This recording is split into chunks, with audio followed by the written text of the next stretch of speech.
Hello guys! Kumusta ang lahat?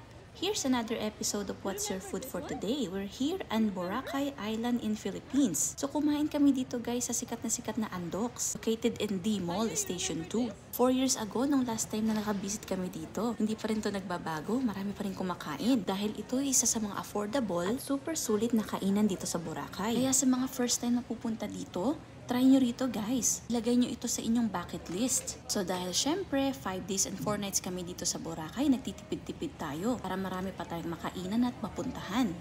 Tignan nyo guys yung pork chop nila. Ang lalaki, di ba? Sulit na ito. Tapos damihan nyo na lang yung gravy nyo kasi unlimited naman siya.